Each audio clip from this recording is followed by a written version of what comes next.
The Spy Who Loved Me is a 1977 spy film and the 10th in the James Bond series produced by Eon Productions. It is the third to co-star Roger Moore as the fictional secret agent James Bond. The film co-stars Barbara Bach and Curt Jürgens and was directed by Lewis Gilbert. The screenplay was by Christopher Wood and Richard Maibaum, with an uncredited rewrite by Tom Mankiewicz. The film takes its title from Ian Fleming's 1962 novel, The Spy Who Loved Me, the 10th book in the James Bond series, though it does not contain any elements of the novel's plot. The storyline involves a reclusive megalomaniac named Karl Stromberg, who plans to destroy the world and create a new civilization under the sea. Bond teams with Soviet agent Anya Amasova to stop the plans, all while being hunted by Stromberg's powerful henchman, Jaws. It was shot on location in Egypt, Cairo and Luxor, and Italy, in Costa Smeralda and Sardinia, with underwater scenes being filmed in the Bahamas and Nassau.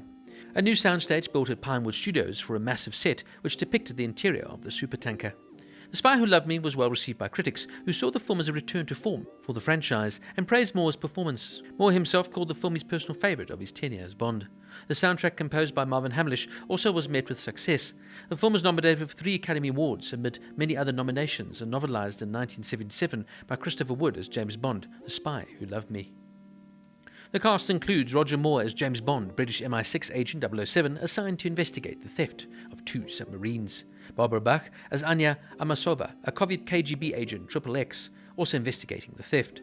Bach was cast only 4 days before principal photography began and performed her audition, expecting just a supporting role in the film. Curt Jürgens as Karl Stromberg, a megalomaniac planning to trigger World War III and destroy the world, then recreate a new civilization underwater. Jürgens' casting was a suggestion of director Lewis Gilbert, who had worked with him before. Richard Kiel as Jaws, Stromberg's seemingly indestructible juggernaut of a henchman, afflicted with gigantism and having a set of metal teeth.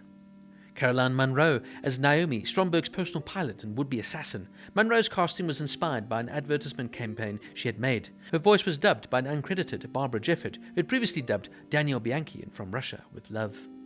Geoffrey Keane as Sir Frederick Grey, credited as the Minister of Defence. Keane would reprise the role in 5 more Bond films.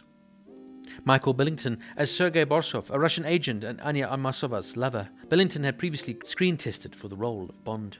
And Desmond Llewellyn as Q, MI6's head of research and development. He supplies Bond with unique vehicles and gadgets. Amasova refers to him as Major Boythroyd.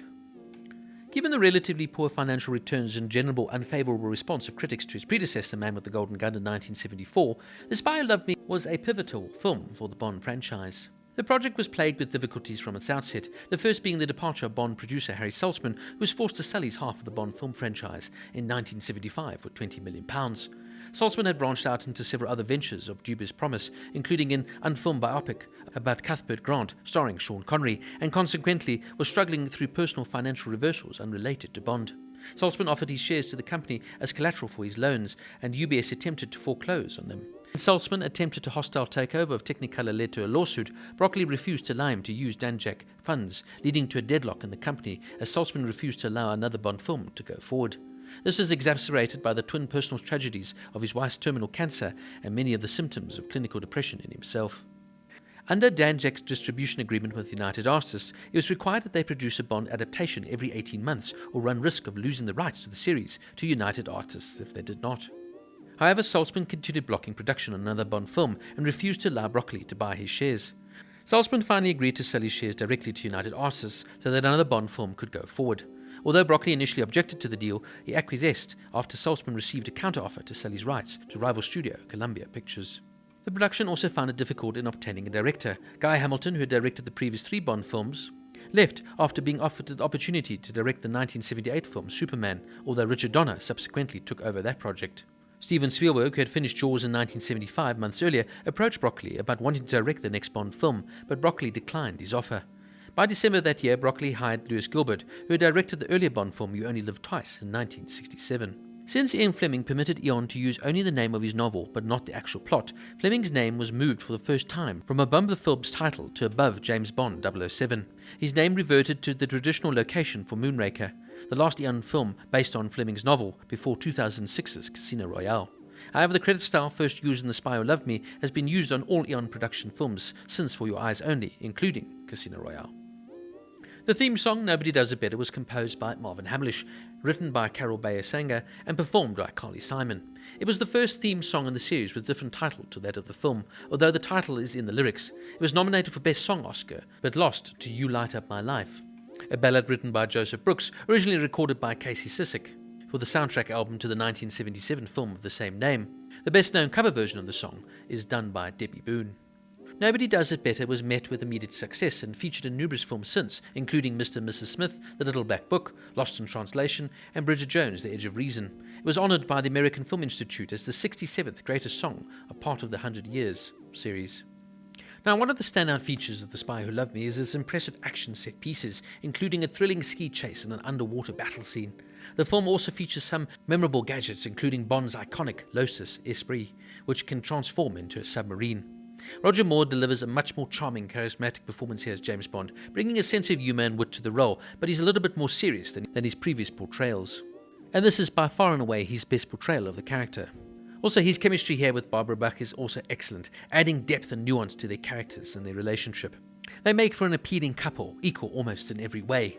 And Bach proves to be an ideal Bond girl, attractive, smart, sexy, and, of course, dangerous. However, the film, of course, does have its flaws. The plot is relatively straightforward and predictable, with a few surprises and twists along the way. You can kind of see now they're deviated from Fleming's original writings here.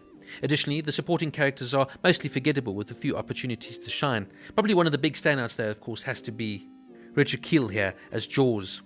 Jaws is, of course, a larger-than-life Bond baddie, and definitely one of the most memorable in the Bond folklore. And Carl Jürgens does a good enough job here as the main antagonist, Karl Stromberg.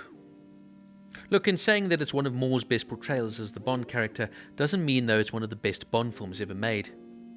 It's fundamentally an enjoyable and entertaining film, much better than Man with the Golden Gun, but it's not without its flaws. Fans of the James Bond franchise will appreciate the film's action set pieces and charming lead performances, but those looking for a more complex or nuanced plot may be once again disappointed.